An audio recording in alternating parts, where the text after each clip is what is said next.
This is Disruptors Unleashed, the series that showcases the disruptive technologies and the trailblazers reshaping our world.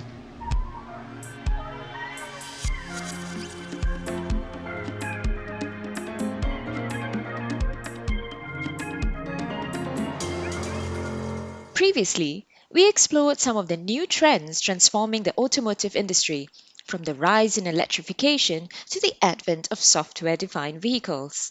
Today, we look at how the virtual twin is changing the way medical devices are designed, manufactured, and approved. Joining us are Alan Roach, a professor at MIT, and Dr. David Hoganson, a pediatric cardiac surgeon at Boston Children's Hospital. Hi, this is Tom Salemi of Device Talks. We're here on the floor of Device Talks Boston. Dassault Systèmes just delivered another great presentation about the digital twin, and we're going to actually have a conversation with two experts in the field who are on the panel to better understand how this technology is really changing healthcare, changing product design. So I'm here with David Hoganson, Dr. David Hoganson, your pediatric surgeon at Children's Hospital, and Ellen Roach of MIT. Very excited to have both a return speaker and someone who I wanted to have as a speaker. And she's here, so it just manifested itself, which is great. I'm really grateful to have this opportunity to talk to you about digital twin technology. We've had Dassault Systèmes at Device Talks Boston many times to talk about its potential, and it just, for me, it's great to hear how it's being applied in the field in healthcare and in medical design. Yeah, so we're really excited with how we're being able to use modeling and simulation in pediatric cardiac surgery, and so. Certainly the challenge is, all of our patients are unique and their congenital defects are unique. And what we need to do is to correct the anatomy and correct the physiology. And so, often there's a fair bit of variability when you're doing the corrections just by visual estimation in the operating room.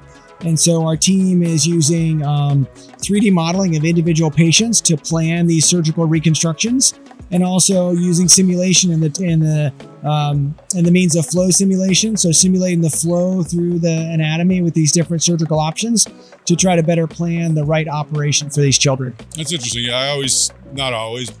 I would think that if someone says they have this defect, it's like repairing a car. Like, oh, we'll just pull it out and put in a new one. But I'm sure every injury or every defect is different and requires different sort of servicing.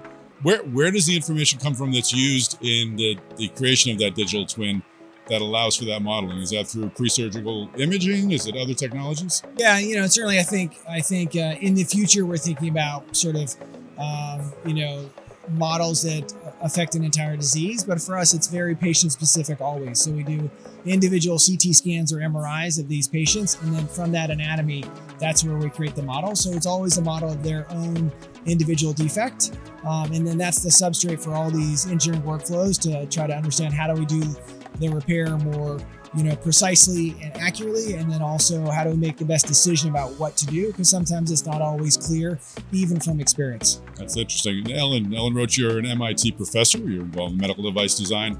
How does the digital modeling play into what you're doing there? Yeah, thank you. We, my team at MIT, we use digital twins for most of our projects. So we're interested in designing devices, to either kind of locally repair or kind of globally assist with usually heart function.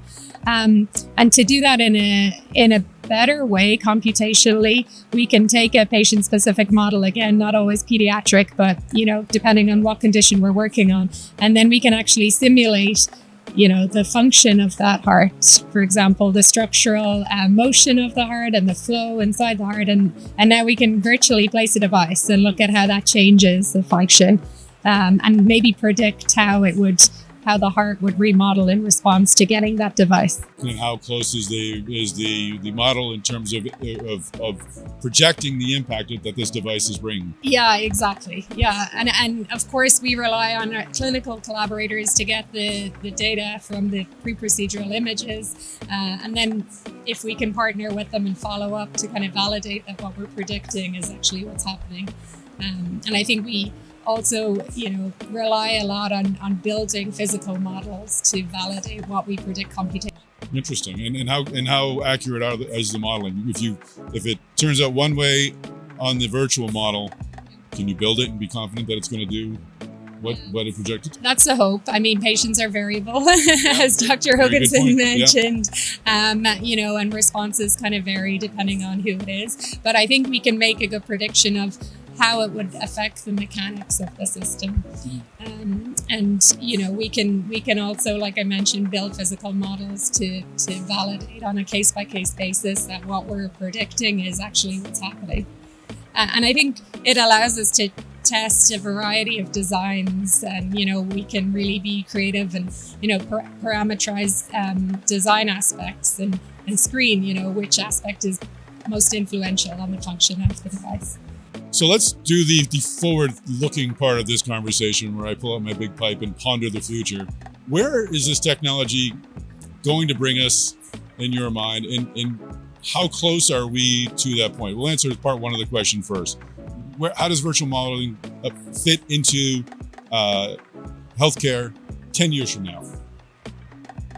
David? Yeah, I mean, I think from our standpoint, what we've done is demonstrate that in individual patients and on a small scale, this can be very impactful, right? And so, some of the workflows are used in every single time we have, one of those kind of patients, and that's been remarkable. And what we're doing is now expanding these workflows to more defects and more diseases and more issues to achieve the same benefit for these other patients. So I think it's really the vision is how are we going to scale this? It's not a question of is it going to be helpful or is this going to allow us to do things better? It's just a matter of how can we now efficiently do this for more patients? And we're using tools that are standard in other industries, but not really designed for this application. So as this matures, specifically tailoring these tools to allow us to do things quicker. And these other technologies, the AI technologies and other things which are going to really have an impact, maybe not today, but in the coming years, they're going to really make this a lot faster. So we're excited about using all these different approaches to scale this to reach more patients and more families who can really benefit. So getting to that point is a 10-mile trip. What mile marker are we right now? I mean, some days it feels like a few steps, and some days it feels like we're really rolling. So, I think as Ellen and I look at this, it's really about how do you do things in a super careful way so you build the trust of everybody, and then build on top of that. And so, sometimes you have to, start slow to run fast, and we're definitely, I think both of our teams are taking that same approach, and once it's really proven in each of these areas, then it's a matter of, how do you then scale it quickly? Alan, similar question in what you're doing in medical device design. Where are we headed? Where should we be in 10 years with digital modeling? And I guess how do you see it sort of changing the whole process of medical design? I could see it being quite.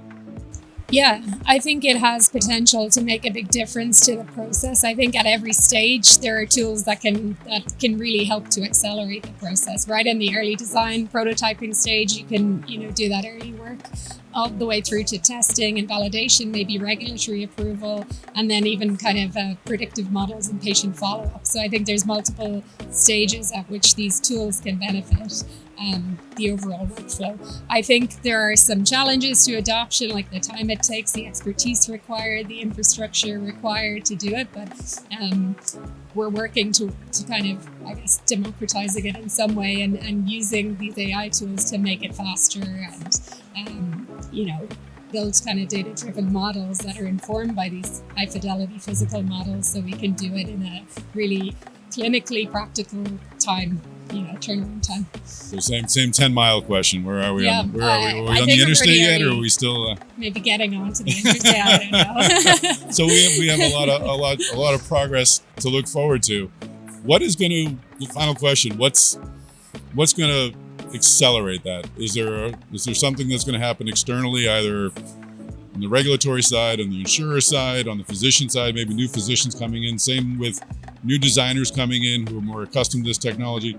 Is there going to be a generational shift of people who are using this technology that's going to advance this? What's going to help us get further down that highway? David? Yeah, I mean, I think everything you said, it's a combination of a lot of things. I think some of it is adoption, and some of the things we're doing is the same operation, but just knowing which one to do. and those get adopted quickly. But when you're slightly shifting things, it just takes longer, right? And I think there's going to be new tools that are developed, and everything that we have is going to get quicker. And then as these young physicians come along who've seen 3D models their whole career and their whole training, they're going to want them for all of their patients. And I think it's going to take some time to spread from one institution to the other, and then from one disease to the other. So all these things take time, but I think it's just a matter of developing the tools and the processes that are trustworthy and really make a difference, and then the adoption will come. Same question to you. Or imagine your students coming in are going to be more and more and more and more comfortable with this, and it's going to become the norm rather than the exception. Yeah, that's the hope. I think, this generation of students, they're so advanced at everything computational, but we really want them to be thinking of using these tools at every step of the way. And I think that's going to drive change. In addition to, I think if we can really address the credibility of these models in different fields, in the design arena, and the clinical arena, and the regulatory arena, I think that will really help to accelerate it.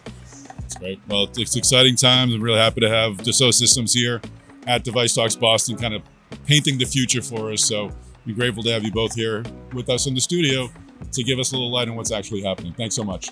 Thank you. Yeah, thanks a lot. Thank you.